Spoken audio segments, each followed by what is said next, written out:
Hello everyone, आज हम class 8th का मैथमेटिक्स का जो एक्सरसाइज हमारे सेकंड चैप्टर की है ना 2.4 उसके बचे हुए 3 और क्वेश्चंस करने जा रहे हैं 8th, 9th एंड 10th। उससे पहले मैंने क्वेश्चन नंबर 7 तक डिस्कस कर लिए थे। चलिए तो देखते हैं क्या क्वेश्चन है हमारा।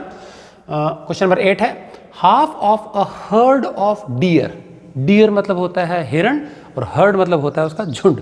किसी भी कैटल के झुंड को हम हर्ड के नाम से बोल सकते हैं, ठीक है, समूह को। तो half of a herd of cattle deer are grazing in the field. Grazing होता है चरना, तो खेत में क्या चर रहे हैं। तो जितने भी झुंड में समूह में उसके आधे तो चर रहे हैं, ठीक है। And 3/4 of the remaining are playing nearby. और पास में ही कितने खेल रहे हैं, उछल कूद कर रहे हैं। 3/4 ऑफ द रिमेनिंग, बहुत इंपॉर्टेंट शब्द है, मतलब टोटल झुंड में जितने हैं आधे क्या कर रहे हैं, चर रहे हैं। और जो बच गए ना, बचे हुए रिमेनिंग, उसके 3/4 क्या है, प्ले कर रहे हैं। तो देखो एक काम तो कर रहे हो ग्रेजिंग, चरने का, मैंने अंडरलाइन कर दिया, कुछ चर रहे हैं। दूसरे क्या कर रहे हैं, कुछ खेल रहे हैं पास में, प्लेइंग नियर बाय। दूसरा ही काम हो रहा है, ठीक। फिर क्या करते हैं, द रेस्ट 9, और भी बच गए, कितने बच गए, 9 are drinking water from the pond. ये लो जी, तीसरा काम ये कर रहे हैं। तो 3 ही काम हो रहे हैं वहां पे फिलहाल। क्या, कुछ चर रहे हैं, कुछ खेल रहे हैं, कुछ पानी पी रहे हैं। समझ में आ गया। और ये जो तीनों काम करने वाले जितने भी हिरण हैं, इन सबको जोड़ दूंगा तो टोटल हिरण आ जाएंगे झुंड के। समझ में आ गया। चलो तो अब क्या पूछ रहा है, find the total number of deer in the heard. झुंड में कितने हिरण है वो बताना है। चलिए तो जो पूछा है वही हम x मान लेंगे। Let the number of deer in the herd equal to x। बच्चों एक बात ध्यान रखेंगे, डियर जो होता है ना, डियर हिरण, उसका प्लूरल भी डियर ही होता है, डियर्स नहीं होता कभी भी, ठीक है ना। तो डियर ही लगाना है वहां पे। तो let number of deer in the herd equal to x मान लेते हैं। अब वापस यहां से पढ़ते हैं, क्या लिखा है, हाफ ऑफ, ऑफ मतलब इनटू होता है, हाफ ऑफ अ हर्ड, झुंड का आधा क्या कर रहा है, चर रहा है। तो मैंने लिख दिया deer grazing in the field, कितने चर रहे हैं, आधा। आधा कैसे निकालेंगे, डिवाइड बाय 2, हाफ x लिख देंगे, x बाई 2। तो x था टोटल, चर कितने रहे फील्ड में, x बाई 2। यहां तक क्लियर है। चलिए अब क्या कह रहा है, ये फर्स्ट सेंटेंस हो गया, चल रहे हैं। एंड के आगे पढ़ो क्या लिखा है, 3/4 ऑफ द रिमेनिंग, 3/4 किसका, रिमेनिंग। अब पहले मुझे बताओ रिमेनिंग मतलब बच कितने गए। तो देखो टोटल थे x, चर कितने रहे, x बाई 2। तो x में से आधे चर रहे हैं, तो बच कितने गए, आधे ही तो बच गए। जैसे मान लीजिए 100 हिरण है, 100 में से आधे 50 चर रहे हैं, तो कितने बच गए, फिर 50 बच गए ना। तो ऐसी सीधी बात है, 100 में से मैंने 50 माइनस किया तो 50 बचा, तो x में से x का आधा माइनस किया तो x का आधा ही तो बचेगा। चलिए तो रिमेनिंग डियर बच कितने गए, ये टोटल था ये वाला, इसमें से जो चर रहे हैं x बाई 2 घटा दिया, तो एक x में से आधा x गया, तो आधा x ही तो बचेगा भाई। एक में से हाफ जाता तो हाफ बचता है, एलसीएम निकाल के भी ये आने वाला है। तो x minus half of x equal to x by 2। यहां तक क्लियर है। एलसीएम निकाल कर लेना, चाहे ऐसे कर लेना, डायरेक्ट भी कर सकते हैं, सिंपल ही हो, ठीक है। आपको टेस्ट में होता है, एक नंबर में से आधा कट जाता तो आधा ही तो मिलता है, तो x बाई 2 हो गया। ये था रिमेनिंग, क्लियर है। अब डियर प्लेइंग नियर बाय, बच्चे कुछ निकाल लिए हमने।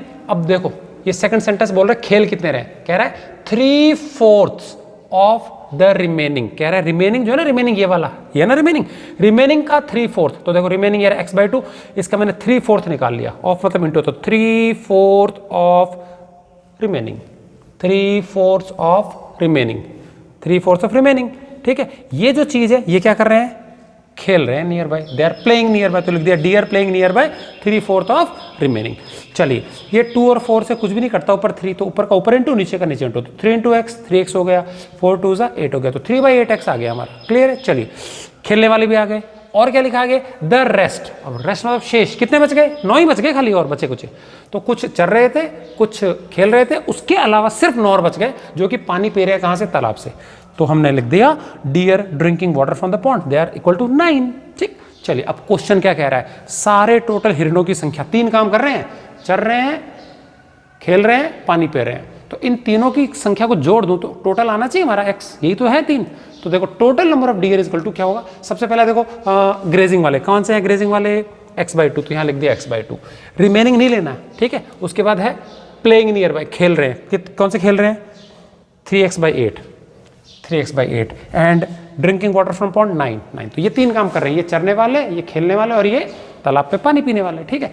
और इन तीनों को यदि ऐड कर दो, we should get the total number of deer, हिरणों की कुल संख्या हमको पता लगनी चाहिए, तो ये हमारा x हो गया, ठीक। चलिए अब ध्यान देंगे, हम मैथमेटिक्स में कभी भी एक जैसी चीजों को प्लस माइनस कर सकते हैं। तो देखो ये x वाला टर्म है, ये x वाला है, ये x वाला, ये अकेला नंबर है, अकेले नंबर को एक तरफ छोड़ देंगे, बाकी सब इस तरफ ले आना है। तो ये दोनों के दोनों क्या है, प्लस के हैं, तो प्लस के हैं तो क्या हो जाएगा, इन दोनों को हम क्या ले आएंगे, लेफ्ट साइड में ले आएंगे। तो x आ गया ऐसा कैसा, तो नीचे में 1 लगा सकता हूँ। ये दोनों प्लस के हैं तो इस तरफ आएगा तो माइनस का x/2 हो जाएगा, और ये इस तरफ आ जाएगा तो ये माइनस का 3x/8 हो जाएगा। ठीक है कि नहीं क्या? अब इनका एलसीएम ले लेंगे हम। ठीक है, एलसीएम लेने के बाद में क्या होगा बताओ, 2, 1, 2 और 8 का एलसीएम क्या आ जाएगा, 8 आ जाएगा। ठीक, 8 आ गया तो अब क्या, 1 का टेबल बोलेंगे किसमें, 8 में, तो 1 8 जा, और 8 को x इंटू किया तो 8x। इसी प्रकार से 2 कितना 4 टाइम्स आएगा, 4 इंटू x 4x। इसी प्रकार से 8 1 टाइम्स आएगा, 1 इंटू 3x 3x आ गया। क्लियर है? अब ये तीनों को हमको सॉल्व करना है, इक्वल टू में ऐसा कैसा 9 आ गया। अब देखेंगे कभी भी ऐसे खूब सारे प्लस माइनस में होते हैं एक जैसी चीजें, तो प्लस वाली को जोड़ के अलग से प्लस में आंसर निकालना, माइनस वाली को जोड़ से अलग से माइनस में आंसर निकालना। ठीक, तो देखो इसमें तीनों में सिर्फ 8x है जो प्लस का, तो मैंने अकेला लिख दिया। ये दोनों माइनस के हैं तो इन दोनों को ऐड करके माइनस में आंसर आएगा। तो माइनस का 4x और माइनस का 3x कितना होता है, माइनस का 7x होता है। ठीक है कि नहीं क्या?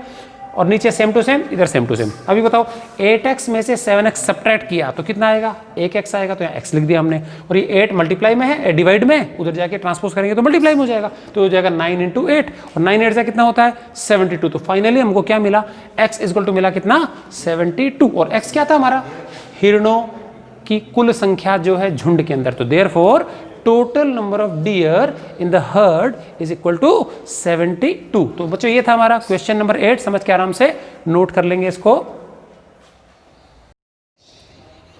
ओके, नेक्स्ट हमारा जो एक्सरसाइज का क्वेश्चन है वो है question number 9, based on age. Clear? A grandfather is 10 times older than his granddaughter. Grandfather दादा, ग्रैंड डॉटर पोती। ठीक है कि नहीं? चलिए, तो क्या कह रहा है क्वेश्चन, ग्रैंडफादर जो है 10 गुना अधिक बड़े हैं किससे, ग्रैंड डॉटर से। समझ में आ गया? तो मुझे बताओ पहले सेंटेंस को पढ़ करके क्या पता लग रहा है, सेंटेंस हमको ग्रैंडफादर के बारे में जानकारी दे रहा है, क्योंकि वहां से स्टार्ट किया गया है। किसके बारे में जानकारी नहीं दे रहा है, ग्रैंड डॉटर के बारे में नहीं बता रहा। तो पता है जिसके बारे में नहीं पता उसको हम x मान के चलेंगे, उसकी एज को हम क्या ले लेंगे, x ले लेंगे। ठीक है, तो ग्रैंडफादर 10 टाइम्स बड़े हैं किससे, ग्रैंड डॉटर से। चलिए, उसके बाद है ही मतलब ही कौन है यहाँ पे, फादर ही हो सकता है। तो ही इज ऑल्सो, एक और जानकारी दे रहा है question, he is also 54 years older than her, मतलब पोती से 54 ईयर्स बड़े हैं। तो मान लीजिए पोती की आयु है 10 साल, तो 10 साल में 54 ऐड कर देंगे तो ग्रैंड फादर की एज आ जाएगी। समझ में? तो 54 ऐड करना पड़ेगा। ठीक, चलिए, तो ये दो जानकारी हमको दी हुई है। चलिए, तो अभी मुझे बताओ, जानकारी हमको ग्रैंडफादर की एज के बारे में दे रखी है, ग्रैंड डॉटर के बारे में नहीं पता, तो let granddaughter's present age x, दोनों की प्रेजेंटेज निकालनी है। तो मान लेते हैं ग्रैंड डॉटर की प्रेजेंटेज कितनी है, x ईयर्स है। तो अब क्वेश्चन कह रहा है कि ग्रैंडफादर की कितनी है, 10 गुना है। तो देखो ग्रैंडफादर्स प्रेजेंटेज, इज लगाया तो मतलब प्रेजेंट की बात हो रही है, तो प्रेजेंटेज कितनी होगी उसकी, 10 टाइम्स ऑफ डॉटर की एज, जो कि लिखा है यहाँ पे 10 times older than his grand daughter. ठीक है, तो 10 टाइम्स ओल्डर हो गया, दोनों पता की। एक और जानकारी दे रहा है, ही इज मतलब ग्रैंड फादर की जो एज है is also 54 years older than her, मतलब समझ में आ गया, ग्रैंडफादर 54 ईयर्स बड़े हैं। तो मैंने वापस लिख दिया according to question, grandfather's present age कितने वर्ष है, ग्रैंडफादर की प्रेजेंट एज कितनी है बताओ, 54 ज्यादा, मतलब plus granddaughter's present age. समझ में आ गया? तो जितनी ग्रैंड डॉटर की एज उससे 54 ज्यादा है, तो उसमें 54 जोड़ देंगे तो ग्रैंड फादर की आ जाएगी। चलिए, तो 54 ये रहा, ग्रैंड डॉटर की प्रेजेंटेज हमने x मान रखी है, यहाँ रख दी, और ग्रैंड फादर की प्रेजेंटेज हमारी 10x है, तो यहाँ रख दी हमने 10x। क्लियर? सिंपल सी इक्वेशन बन गई। x को हम छोटा है, 10x बड़ा है, ये स्मॉल है, तो छोटे वाले को मूव करके हम लेफ्ट साइड में ट्रांसपोज करेंगे, प्लस का है तो माइनस हो जाएगा, तो 10x माइनस x, यहाँ कितना बच गया 54। 10x में से 1x माइनस हो गया तो क्या बचेगा, 9x बचेगा। आ गया जी 9x equal to 54, same to same. 9 इधर मल्टीप्लाई में, इधर आके ट्रांसपोज करेंगे, डिवाइड में हो जाएगा, तो 9 नीचे आ गया। क्या बच गया, x इक्वल टू 54/9 बच गया। और 9 से 54 को काटा जाए तो 9 6 आएगा, 6 टाइम्स आता है, तो x इक्वल टू कितना आ गया, 6 आ गया। x 6 आ गया, तो मुझे बताओ ग्रैंड डॉटर की प्रेजेंटेज x है, तो हमने यहाँ लिख दिया x की जगह 6 साल। और इसी प्रकार से ग्रैंड फादर की जो प्रेजेंटेज है, दो तरीके से निकाल सकते हैं, इधर से भी निकाल सकते हैं और इधर से भी निकाल सकते हैं। 54 में 54 जोड़ दो डॉटर की एज में, तो 54 में 6 जोड़ेंगे जो निकल चुके, तो 60 आ जाएगा, या 10 इंटू 6 कर दें तो 10 इंटू ये कर दें, किसी एक तरीके से निकाल लें। 10 6 कितना हो गया, 60 ईयर्स। तो इस प्रकार से हमको दोनों की दादा पोती की एज पता लग गई, एक की 6 ईयर्स, एक की 60 ईयर्स। समझ के नोट करेंगे अच्छे से इसको। ओके, हम एक्सरसाइज का लास्ट क्वेश्चन करने जा रहे हैं, क्वेश्चन नंबर 10, एज के बारे में देखते हैं। अमन्स एज इज मतलब प्रेजेंट की बात कर रहा है, अभी की, वर्तमान की, 3 टाइम्स हिज सन्स एज। अमन की एज अपने सन की एज का 3 गुना है। ओके, 2 में से सेंटेंस ने किसके बारे में बोलना स्टार्ट किया? अमन के बारे में। तो अमन के बारे में जानकारी दी जा रही है, किसके बारे में नहीं दी जा रही? सन के बारे में नहीं दी जा रही। तो दोनों में से किसको एक्स मानेंगे? जिसके बारे में नहीं बता रहा क्वेश्चन उसको एक्स मानना है, उसकी एज को। ठीक है, तो अमन की एज को नहीं मानेंगे, उसके बारे में पता है सन की एज को। तो late sons present as, son की प्रेजेंट एज को एक्स मान लेंगे। तो अमन की प्रेजेंट एज कितनी बता रहा है? 3 टाइम्स हिज सन्स एज, तो 3 गुना एक्स हो जाएगा। क्लियर है? ये दोनों लाइन समझ में आ गया? पहली लाइन के आधार पे हमने निकाल ली। ठीक, अब आगे चलते हैं। 10 ईयर्स अगो, अगो मतलब होता है पहले। पहले के कुछ क्वेश्चन में हमने लेटर या फ्रॉम नाउ, इतना ईयर्स फ्रॉम नाउ, इस तरह के क्वेश्चन किए थे। तो अगर हमको अभी की आयु पता है और कुछ वर्ष बाद की आयु निकालनी है, तो जितने साल बाद की निकालनी है उतना जोड़ देंगे, और कुछ साल पहले की आयु निकालनी है तो उतने साल घटा देंगे। मान लो भी कोई पर्सन 10 साल का है, 3 साल बाद कितना हो जाएगा? 13 ईयर्स का। और 2 साल पहले कितना था? तो 10 में से 2 घटा देंगे, 8। तो पीछे जाना है, बैक में जाना है। अगो मतलब समझ में आ गया? तो क्या लिखा है? 10 ईयर्स अगो। चलो, क्वेश्चन हमको 10 साल पहले ले जा रहा है, तो मैंने ये बता ही दिया कि सन की एज हमने x मान ली, अमन की एज प्रेजेंट हमने 3x यहाँ लिखा है। ठीक, अब क्वेश्चन 10 साल पीछे ले जा रहा है, तो एक काम करते हैं, दोनों की निकाल लेते हैं। 10 साल पहले कितने कितने बड़े थे ये? तो 10 ईयर्स अगो। अब बताओ पास्ट टेंस में, तो यहाँ वॉज लगा दिया मैंने। सन्स एज वॉज, सन की एज थी। अब x साल का है, तो 10 साल पहले कितने का था? x में से 10 कम कर दिया जाए, x माइनस 10 ईयर्स का था। ठीक, चलिए अमन की भी निकाल लेते हैं। अमन की प्रेजेंट एज 3x है। 10 साल पहले क्या होगा बताओ? अमन्स एज वॉज कितनी थी? 3x में से, उसमें से भी क्या कर दिया हमने? 10 माइनस कर दिया। दोनों में से 10 माइनस कर दिया। ये हमने खुद अपना दिमाग लगा किया। यहाँ तक क्लियर है? अब क्वेश्चन की भी सुन लेते हैं। क्वेश्चन क्या कह रहा है? 10 ईयर्स अगो, ये तो हमने खुद किया। क्वेश्चन की भी सुन लेते हैं। यह अकॉर्डिंग टू क्वेश्चन नीचे जो लिखने जा रहा हूँ। ही वॉज, ही कौन है जिसके बारे में सेंटेंस बात कर रहा है? मतलब अमन। तो ही वॉज की जगह इक्वल टू लगा देंगे। अमन था, क्या था? 5 टाइम्स हिज सन्स एज। अमन था मतलब अमन की एज थी 5 गुना सन की एज की। तो अकॉर्डिंग टू क्वेश्चन अमन्स एज मतलब अमन की एज थी, कितनी थी? इक्वल टू मतलब थी 5 टाइम्स, 5 गुना सन की एज के। सेंटेंस समझ में आ गया? ही मतलब यहाँ पे अमन है। ठीक है, अमन वॉज, अमन था, तो अमन की age equal to 5 times, 5 into son's age, son की एज। तो ये जो चीज़ है ये कब की बात हो रही है? 10 ईयर्स अगो की बात हो रही है, 10 साल पीछे। तो 10 साल पीछे मतलब हमको ये 2 चीज़ें यहाँ रखनी है। समझ में आ गया कि नहीं? क्या तो सन की एज बताओ 10 साल पहले कितनी थी? x माइनस 10, तो यहाँ लिख देंगे x माइनस 10। अमन की एज 10 साल पहले थी 3x माइनस 10, तो यहाँ लिख देंगे 3x माइनस 10। समझ में आ गया? तो दोनों की वैल्यू पुट कर देते हैं यहाँ पे, देखेंगे। तो यहाँ मैंने लिख दिया 3x माइनस 10 वो लिखा, और यहाँ पे son's age 5 into x minus 10 वो लिखा। चलिए, बॉडमास रूल क्या कहता है? ब्रैकेट सबसे पहले ओपन करेंगे, और ब्रैकेट ओपन करने का तरीका क्या है? ब्रैकेट के बाहर कोई भी लिखी गई चीज़ है उसको इंटू कर लिया जाए। तो 5 को इससे भी इंटू करना है, इससे भी इंटू करना है, तो 5 इंटू एक्स 5x, प्लस और माइनस है तो माइनस आ जाएगा, इंटू करेंगे ना, तो 5 10 50 हो गया। लेफ्ट साइड में सेम टू सेम।